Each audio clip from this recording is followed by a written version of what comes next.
Okay. Shake, shake, shake. Nandito na naman si Sir Javi. Okay. Okay, yung topic natin ngayon is exponential function. Actually, exponential function and natural logarithmic function or LN. Kasi, ganito kasi yan. Yung exponential function is inverse of LN or log or vice versa. Therefore, kapag hindi kayang isolve si exponential function, ay i-apply natin yung natural log or logarithmic function. Okay? Now, kapag grade 11 ka, para sa iyo ang video na ito or even college student. Okay? But before that, check muna tayo. Okay? Okay, Sir Javi? Okay. Now, we need to solve 3 raised to x, then e raised to 4x minus 1 is equal to 5. Diba? Tingnan natin, Sir Javi, hindi natin ito kayang isolve using exponential function. Tama? Kapag hindi kayang isolve ng exponential function, we need to apply natural logarithmic functions or LN. Okay? Now, dito, Sir Javi, alam naman natin, marami kasing properties si LN or log. One of the properties of LN is product property. Example, this one. Ito is equal to the sum of LNA plus LNB. Okay? That is one of the properties of natural logarithmic function. Di ba multiplication ito, Sir Javi? So, we have now the idea on how to solve this one. Knowing na hindi siya kayang isolve using exponential, we will apply natural logarithmic function. Pero, ito dapat yung answer natin. Where x is equal to a plus lnb over c plus lnd. So, ang gagawin natin sa Javi, lagyan natin ng ln both sides. Okay? Para magamit natin itong product property. Then, 4x minus 1 is equal to, then, sa right side, lagyan din ng ln. Now, dito sa Javi, ma-apply na natin ito.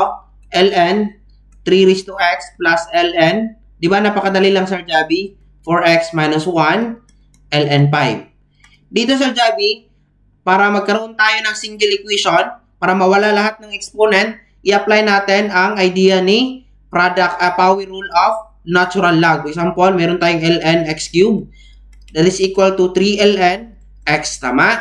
So, this exponent, ilagay natin dito, ln 3. This one also, 4x minus 1. 4x minus 1 ln e. Then, ln 5. Okay, one of the property, kapag sinasabi natin ln e, that is equal to 1. So, therefore, this is 1 now. So, ang natira, x ln 3 plus 4x minus 1 is equal to ln 5. So, next slide tayo. X ln 3 plus 4x minus 1 ln 5. Dapat daw ang sagot natin, a plus ln b over c plus ln d. So, ang gagawin natin dyan, Sir Javi, hahanapin natin ang value ni x. Di ba? Pwede natin ito ma-factor out. Meron silang common x. So, x ln 3 plus 4. Negative 1 ln 5. Itong 1, negative 1, i-transpose natin sa right side. So, maging positive 1 na yan. So, ln 5 plus 1. Para x na lang matira, i-divide natin ng ln 3 plus 4, cancel out. ln 3 plus 4. So, ang sagot natin, x is equal to ln 5 plus 1 over ln 3 plus 4. Dapat daw, ganito yung sagot natin. Since addition ito, that is still commutative. So, kahit interchange natin yan, the same lang yan. So, x1 plus ln 5 over 4 plus ln 3. That is still the same.